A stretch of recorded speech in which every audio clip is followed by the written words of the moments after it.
Digital screen সমাবর্তনের নামে digital মূল্য আমাদেরকে ধরায় দিলেন। আপনি এমন একটা পরিচয় দিলেন যেই পরিচয় আসলে এক্সিস্টই করে না, যেই পরিচয় আসলে আপনি দিলে মানুষ চিনতে পারতেছে না, সেটা তো পরিচয়ের মধ্যে পড়ে না। আপনি দেখেন, আপনার যখন 7 কলেজ ছিল, 7 কলেজের পরিচয় দিলে আপনাকে চিনতো না, অ্যাফিলিয়েটেড জিনিস কি, অধিভুক্ত জিনিস কি, এই সব প্রশ্ন করতো।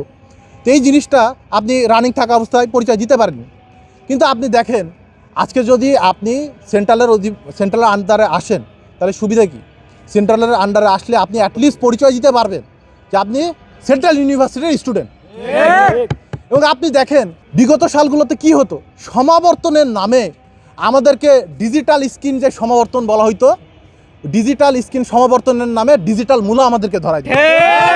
আমাদের এখানে কোনো রাষ্ট্রপতি আসতো না, এখানে কোনো ভিসি আসতো না, তারা কি হতো, ঢাবিতে মেইন প্রোগ্রাম হতো, আর আমাদের এখানে একটা প্যান্ডেল টাঙিয়ে সেইখানে ওই যে কালো পোশাক পরে ছবি তুলে সবাই বাড়ি যেত।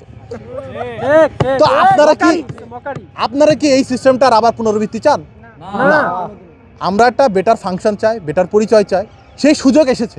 রাষ্ট্র কিন্তু এখন আমাদেরকে পরিচয় দিতে যাচ্ছে, রাষ্ট্র আমাদেরকে সেন্ট্রালের আন্ডারে সার্টিফিকেট নিতে যাচ্ছে, কার্যক্রম পরিচালনা করতে চাচ্ছে।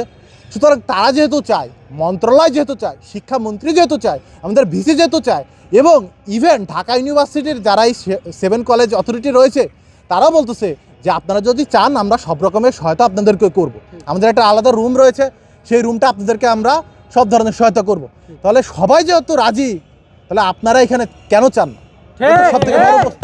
তাহলে আমাদের যে কনসার্নের বিষয়টা, আপনারা সেশন জটে পড়বেন কিনা? আমরা বলতেছি যে আসেন আমরা অ্যাটলিস্ট সিদ্ধান্ত নিয়ে একমত থাকি যে আমরা সেন্ট্রাল ইউনিভার্সিটি সার্টিফিকেট চাই।